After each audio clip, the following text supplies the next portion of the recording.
যেদিন থেকে এই ইউটিউব চ্যানেলে এসেছি মানে এনকে ডিজিটাল এবং প্রবীর প্লাস, সেদিন থেকে বিশ্বাস করবেন কিনা জানি না, আমি একটা টেলিভিশন শো দেখিনি। অথচ এই ইউটিউব চ্যানেলে আসার আগে অন্তত 300 টেলিভিশন শোয়ে অংশ নিয়েছি এবং সেখানে পার্টিসিপেট করে আমি আমার বক্তব্য রাখতে পেরেছি। কিন্তু তারপরে আমার একদিন হঠাৎ মনে হলো এই টেলিভিশন শোয়ে যেগুলো হয় বিতর্কের নামে, এগুলো কলতলার ঝগড়া ছাড়া আর কিছুই না। যারা চ্যানেলের অ্যাঙ্কার থাকেন, অর্থাৎ যাদের আম্পায়ারের ভূমিকা পালন করার কথা, তারা সম্পূর্ণ দালালিতে মত্ত। তাই সেদিন থেকেই টেলিভিশন চ্যানেল বন্ধ করেছি এবং এই ইউটিউব চ্যানেল শুরু করেছি।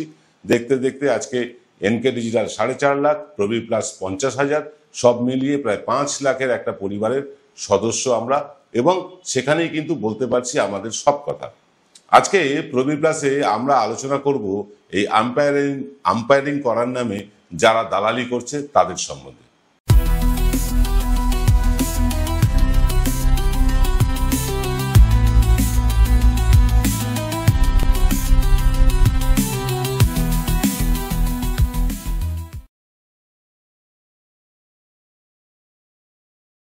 নমস্কার, শুভ সন্ধ্যা সকলকে। জগদ্ধাত্রী পুজোর শুভেচ্ছা জানিয়ে শুরু করছি আজকের প্রবীর প্লাসের 5টার প্রবচন। দেখুন, এই যে টেলিভিশন চ্যানেলে কি হয় না হয় গত 4.5 বছর ধরে আমি দেখিনি, কিন্তু আজকের এই অনুষ্ঠানটা করব বলে গত এক সপ্তাহ ধরে বিভিন্ন চ্যানেল ঘুরিয়ে ঘুরিয়ে তাদের ওই খেউড়গুলো দেখছিলাম। সন্ধেবেলা প্রাইম টাইমে যে খেউড়গুলো হয় সেগুলো দেখছিলাম। আমরা একটা জিনিস লক্ষ্য করে দেখেছি, যখন এই খেউড়গুলো চলে তখন এনকে ডিজিটালের লাইভ প্রোগ্রাম শুরু হলে খেউড়গুলোর দর্শক সংখ্যা কমে যায় এবং এনকে ডিজিটালের দর্শক সংখ্যা উত্তরোত্তর বাড়তে থাকে। আমরা দেখেছি লাইভে এনকে ডিজিটালের দর্শক সংখ্যা সবার উপরে। এটা একবার না একাধিকবার দেখেছি। এর কারণটা খতিয়ে দেখছিলাম যে লোক টেলিভিশন ছেড়ে কেন ইউটিউবে যাচ্ছেন। আজকে আপনার মতন আমিও টেলিভিশন দেখা বন্ধ করেছি। আপনি যেমন টেলিভিশন দেখা ছেড়ে দিয়েছেন, বিশেষ করে এই ঘন্টাখানেক খেউড় যেগুলো চলে সেগুলো দেখা বন্ধ করেছেন, আমিও তাই। টেলিভিশন শুধুমাত্র খেলা দেখা ছাড়া অন্য কোনো পারপাসে ব্যবহারই করা হয় না। এখন তো খেলা আবার মোবাইলেও দেখা যায়, কিন্তু বড় স্ক্রিনে খেলা না দেখলে পোষায় না, বিশেষ করে ফুটবল। তাই ফুটবলটা দেখার জন্য ডেফিনেটলি আমি টেলিভিশনের সামনে বসি। এছাড়া টেলিভিশনে অন্য কোনো প্রোগ্রাম, ধরুন ন্যাশনাল জিওগ্রাফিক, ডিসকভারি, হিস্ট্রি, এইসব চ্যানেলগুলো ছাড়া অন্য চ্যানেল দেখতে ইচ্ছে করে না। কেন করে না তার কারণ আপনিও জানেন, আমিও জানি, তার বিশদে বলছি না। কিন্তু এই যে দালালি করছেন খারাপ, যারা আম্পায়ারিং করার কথা যাদের, তারা একদম দালালে পরিণত হয়েছে। এর আগে আমি হিন্দি এবং ইংরেজি টেলিভিশন চ্যানেলগুলোতেও গিয়েছি। সেখানে গিয়ে দেখেছি যে অ্যাঙ্কাররা একদম খোলাখুলি দালালি করেন, খোলাখুলি নির্দিষ্ট একটি রাজনৈতিক দলের হয়ে তারা প্রোপাগান্ডা চালান, এবং সেই প্রোপাগান্ডা চালাতে গিয়ে কখনো দাড়িওয়ালা ফেস টুপি পরা কাউকে বসালেন, তিনি মুসলমান হলেন, আবার কাউকে গেরুয়া উত্তরীয় বা পোশাক পরিয়ে বসালেন, তিনি হিন্দু হলেন। এইরকম দু দলের মধ্যে ঝগড়া লড়িয়ে দেওয়া, এবং তার সাথে সাথে আমাদের মতন যারা আমরা বাইরে থেকে গেস্ট হয়ে যাই আমাদেরকে বলতে না দেওয়া। এটা বহুবার দেখেছি। সেইখান থেকেই কিন্তু ইউটিউব চ্যানেল করার চিন্তা ভাবনা শুরু, যে যখন টেলিভিশনে গিয়ে কথাই বলতে দেয় না তখন নিজেরা নিজেদের চ্যানেলেই বলবো, এবং এইটা বলে আমরা সফলও। আমাদের মতন বহু লোক সফল হয়েছেন টেলিভিশন চ্যানেল ছেড়ে ইউটিউব করে। পূর্ণপ্রসন্ন বাজপেয়ী, রবিশ কুমার, কে নয়, সাক্ষী যোশী, প্রজ্ঞা বলে একটি মেয়ে আছে সে, সঞ্জয় সিং, এরকম প্রচুর লোক সাকসেস হয়েছেন এই টেলিভিশন ছেড়ে ইউটিউব মিডিয়াতে এসে। বাংলায় সম্ভবত আমি একমাত্র মানুষ যিনি টেলিভিশন ছেড়ে আপনাদের সামনে ইউটিউবে বলছি। এরকম খুব কম লোক আছেন যারা টেলিভিশন ছেড়ে এসে বাংলায় কথা বলছেন ইউটিউবে। তো যাই হোক, আমরা সাফল্য পেয়েছি কেন? কারণ আমরা নিশ্চয়ই আমরা এটা বলতে পারি না যে আমরা একেবারে 100% নিরপেক্ষ। আমরা তো বাঙালির পক্ষেই, চিরকাল বাংলা বাঙালির পক্ষে। বাঙালির বিরুদ্ধে যে কথা বলবে, বাঙালির পক্ষে যারা কথা বলবে না, তাদের বিরুদ্ধে আমরা চিরকাল কথা বলে এসেছি, বলবই। কিন্তু এইখানে টেলিভিশন চ্যানেলগুলোর এক একজন অ্যাঙ্কার এক এক রকম মানসিকতা নিয়ে বসেন। আমি আলাদা করে কারোর নাম বলছি না, কিন্তু আপনারা এটা নিশ্চয়ই বুঝতে পারছেন। যেমন ধরুন চোখে চোখ রাখা চ্যানেল, যারা চোখে চোখ রাখার চ্যানেল, তাদের পায়ের তাদের চোখ নরেন্দ্র মোদীর পায়ের দিকে। তারা নরেন্দ্র মোদীর চোখে চোখ রেখে কথা বলতে পারেন না। বিজেপির বিরুদ্ধে তাদের কোনো প্রশ্ন নেই, কোনো প্রশ্ন নেই। বরং যারা ধরুন আইনজীবী হয়ে যাচ্ছেন, যারা হয়তো সাংবাদিক হয়ে যাচ্ছেন, যারা রাজনৈতিক বিশ্লেষক হয়ে যাচ্ছেন, তাদেরকেও কোনো না কোনো দলের তকমা লাগিয়ে দিয়ে তাদেরকে বিভিন্নভাবে মেলাইন করার চেষ্টা হচ্ছে। তার সাথে আছে ঘণ্টাখানেক যে খেউড় হয় প্রতিদিন, সেই খেউর যারা এগিয়ে থাকে, এগিয়ে রাখে, তাদের বক্তব্য শুনে মনে হবে কি সুললিত ভাষায় কথা বলছেন, কতই না নিরপেক্ষ। কিন্তু এই নিরপেক্ষতার আড়ালেও তারা এমন কিছু মানুষকে টেলিভিশন চ্যানেলে বসিয়ে দেন যে তাদের কথাবার্তা শুনে মনে হয় তারা মৌলবাদী, একদম তারা মুসলিম বিরোধী এজেন্ডা নিয়েই বসেন। এরকম বহু চ্যানেলে চ্যানেলে মুসলিম বিরোধী প্রচার চলছে। আবার কেউ কেউ মনে প্রাণে বামপন্থী, কিন্তু এমন একটা চ্যানেলে চাকরি করছেন যেখানে গিয়ে তাকে উল্টো কথা বলতে হচ্ছে চাপেটের দায়ে, কিন্তু উল্টো কথা বলতে গিয়েও মাঝে মধ্যেই তার ভেতরের বামপন্থা জাগ্রত হয়ে যাচ্ছে, তিনি বামপন্থীদের টেনে কথা বলছেন। আমরা টেলিভিশন পয়সা খরচ করে দেখব কেন? আমরা টেলিভিশন দেখব পয়সা খরচ করে একটাই কারণে, যে আমরা একটা নিরপেক্ষ খবর পাবো। দেখুন, এনকে ডিজিটাল বা প্রবীর প্লাস তো খবরের চ্যানেল না, খবরের বিশ্লেষণের চ্যানেল। আমরা কখনোই খবর দেখাই না, ওই ব্রেকিং নিউজ, সানসানি কেস খবরে আমাদের চ্যানেলগুলোতে দেখা যায় না। আমরা কোনো একটা খবর তুলে এনে তার বিশ্লেষণ করি। কিন্তু টেলিভিশন চ্যানেল, যারা নিউজ চ্যানেল বলে নিজেদেরকে, তারা তো নিউজ দেখায়। এই নিউজ দেখাতে গিয়ে কোনো কোনো সময় আমরা দেখেছি পুরনো ছবি তুলে এনে বলছে এইটা এই মাত্র ঘটেছে, এই মাত্র খবর পাওয়া গেল লুঙ্গির মধ্যে বোম পাওয়া গিয়েছে, পরে দেখা গেল ছানবিন করে যে ওই ছবিটা অন্তত 3 বছর আগের পুরনো। এইরকম ভাবে মানুষকে বোকা বানানোর চেষ্টা করা হয়। তো পয়সা খরচা করে আমরা বোকা হব কেন? বোকা বাক্সের দিকে চোখ রাখবো কেন? তাই মানুষ স্বাভাবিকভাবেই টেলিভিশন থেকে মুখ সরিয়ে আনছেন। বহু মানুষ বলছেন যে আপনারা 8টার সময় আপনাদের প্রাইম টাইমে প্রতিদিন লাইভ শো করুন, ডিবেট শো করুন, লাইভ শো করুন, যাই করুন করুন, আমরা টেলিভিশনকে আর দেখবো না। টেলিভিশন দেখতে হবে না, টেলিভিশন দেখা ছাড়ুন। টেলিভিশন দেখলে আপনি আপনার চিন্তাধারা বদলে যাবে। বদলে যাবে মানে কি? আপনি হিংসাশ্রয়ী হয়ে উঠবেন, কোনো একটি জাতির প্রতি বিদ্বেষ গড়ে উঠবে। আপনি তো সেভাবে তৈরি হননি, আপনাকে তো সেভাবে পড়াশোনা শেখানো হয়নি, বা আপনার পরিবারের লোকও তো শেখায়নি যে মুসলিম বিদ্বেষ করো বা হিন্দু বিদ্বেষ করো। আপনি কোনো না কোনো বিদ্বেষী হয়ে যাবে, আপনার পরবর্তী প্রজন্ম তাই হবে। এইভাবেই কি বিদ্বেষ চলতে থাকবে? বাংলা তো এরকম ছিল না। কিন্তু বাংলাটাকে এই হিন্দু মুসলমানে ভাগ করে দিয়েছে যতটা না বিজেপি, তার থেকেও বেশি এই ইউটিউব চ্যানেল এবং এই টেলিভিশন চ্যানেলগুলো। কয়েকটি ইউটিউব চ্যানেল তারা ক্রমাগত মুসলিম বিদ্বেষ প্রকাশ করে যাচ্ছে, কয়েকটি ইউটিউব চ্যানেল আছে ক্রমাগত হিন্দুদের পক্ষে কথা বলে যাচ্ছে। আমরা হিন্দু মুসলিম হওয়ার আগে আমরা কেন বাঙালি হয়ে উঠতে পারছি না, কেন মানুষ হয়ে উঠতে পারছি না, এ প্রশ্ন কেউ করছে না।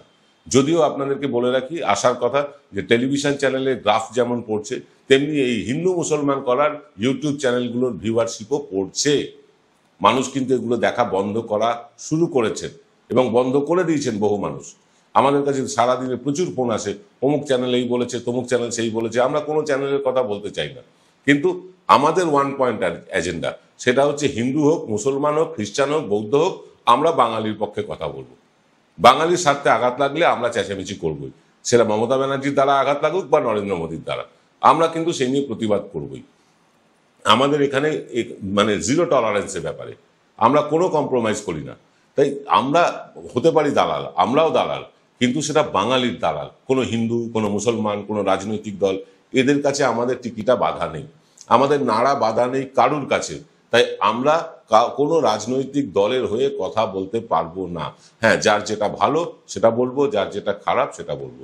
কিন্তু এই দালালদের ভূমিকা, এই দালালদের ভূমিকা, তারা কারুর মানে একটা পক্ষের ভালো দেখে যান, আর একটা পক্ষের ভালো দেখেনি না। কারণ রাজনীতি যে দলই করুক, সে তৃণমূল হোক, বিজেপি হোক, সিপিএম হোক, কংগ্রেস হোক, যে দলই হোক, তাদের ভালো দিকও থাকে, খারাপ দিকও থাকে। এবার আমি শুধু একটা রাজনৈতিক দলের শুধু ভালো বলবো আর একটা রাজনৈতিক দলের শুধু খারাপ বলবো, এটাকে সাংবাদিকতা বলে না, এটাকে স্রেফ দালালি বলে। যারা এই দালালি করছেন তাদের থেকে দূরে থাকুন, কারণ এরা আপনাকে ন্যারেটিভ এমনভাবে ন্যারেটিভ ঘুরিয়ে দেওয়ার চেষ্টা হবে যাতে আপনি বিভ্রান্ত হয়ে যান। এই বিভ্রান্ত করাই কাজ। সঠিক খবর আপনি টেলিভিশন চ্যানেলে কত পান আমি জানি না, কিন্তু সেই তুলনায় সোশ্যাল মিডিয়া অনেক সঠিক খবর খুব তাড়াতাড়ি পাওয়া যায়। কারণ টেলিভিশনের সাথে মানে সোশ্যাল মিডিয়ার তফাৎ একটাই, যে টেলিভিশনে আপনাকে টেলিভিশনের কাছে পর্যন্ত পৌঁছতে হবে, আর মোবাইল ফোনটা আপনার পকেটেই থাকে, যখন ইচ্ছে আপনি দেখে নিলেই হলো। তাই টেলিভিশন মিডিয়াকে পেছনে ফেলে সোশ্যাল মিডিয়া বা ধরুন এই ইউটিউব অনেক আগে এগিয়ে আসছে। এই কারণেই হয়তো কেন্দ্রীয় সরকার নড়ে চড়ে বসেছে। তারা চাইছে ইউটিউবকে এখান থেকে বন্ধ করে দিয়ে জোহো বলে একটি ব্র্যান্ড, ভারতীয় ব্র্যান্ডকে এগিয়ে দিতে।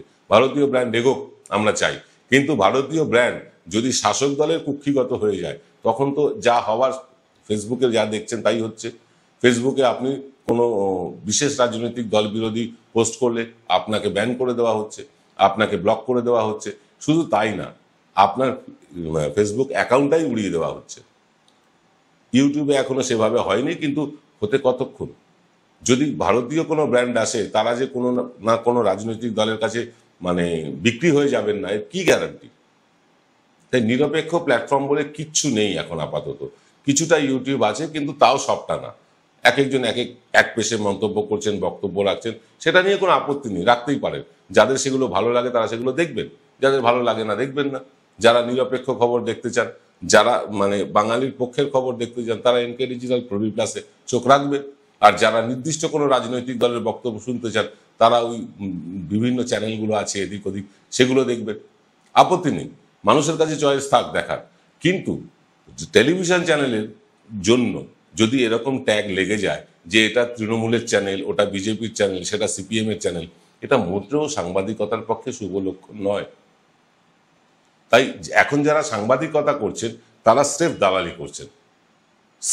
করছেন। হয় তৃণমূলের দালালি করছেন, নয় বিজেপির দালালি করছেন, আর না হয় খুব সুপ্তভাবে বামেদের দালালি করছেন।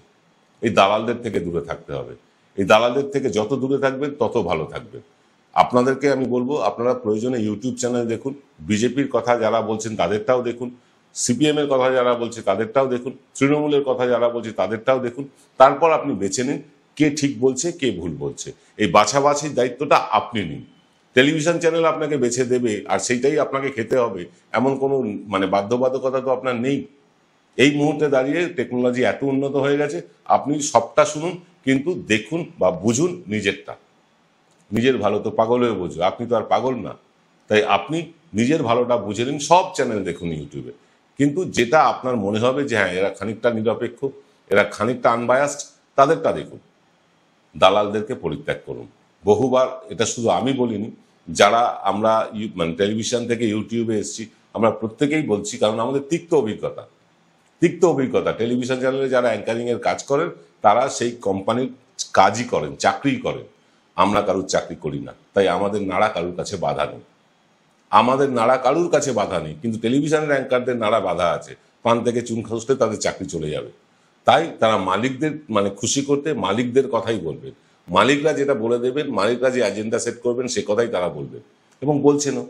ফলে কি হচ্ছে, যখন এনকে ডিজিটাল লাইভ প্রোগ্রাম শুরু করছে, প্রত্যেকটা বাংলা চ্যানেলের ভিউয়ারশিপ পড়ে যাচ্ছে, সঙ্গে সঙ্গে পড়ে যাচ্ছে, আর এনকে ডিজিটাল হু করে ওপরের দিকে উঠছে। কারণ একটাই, কারণ এই দালালদের কথা মানুষ শুনতে চায় না। মানুষের কাছে বিকল্প ছিল না, এনকে ডিজিটাল প্রবি প্লাস এসে গিয়েছে। আমাদের সঙ্গে থাকুন, আমাদের পাশে থাকুন, চ্যানেলটি সাবস্ক্রাইব করুন। আর যদি অনুষ্ঠানগুলো ভালো লাগে, বন্ধু বান্ধব আত্মীয় স্বজন যে হোয়াটসঅ্যাপ গ্রুপে আপনি আছেন সেখানে লিঙ্কটা ছড়িয়ে দিন। এবেলা এই পর্যন্ত। রাত্রিবেলা আসছেন সুমন ভট্টাচার্য, সরাসরি সুমন অনুষ্ঠান নিয়ে। মোদিকে নাকি খুন করতে চায় ট্রাম্প, এরকম একটা পারসেপশন ছড়িয়ে দেওয়া হচ্ছে, এরকম একটা বাতাবরণ তৈরি করা হচ্ছে। ট্রাম্প নাকি মোদিকে খুন করতে চায়, তাই বিভিন্ন এজেন্সি সিআইএ পিআইএ এগুলো লাগিয়ে দিয়েছে। এরকম বহু জায়গায় একটা পারসেপশন তৈরি করার চেষ্টা হচ্ছে। আসল ঘটনাটা কি সেটাই বলতে আসছেন সুমন ভট্টাচার্য আজ রাত ঠিক 8টায়। সকলকে দেখার অনুরোধ করে শেষ করছি আজকের অনুষ্ঠান।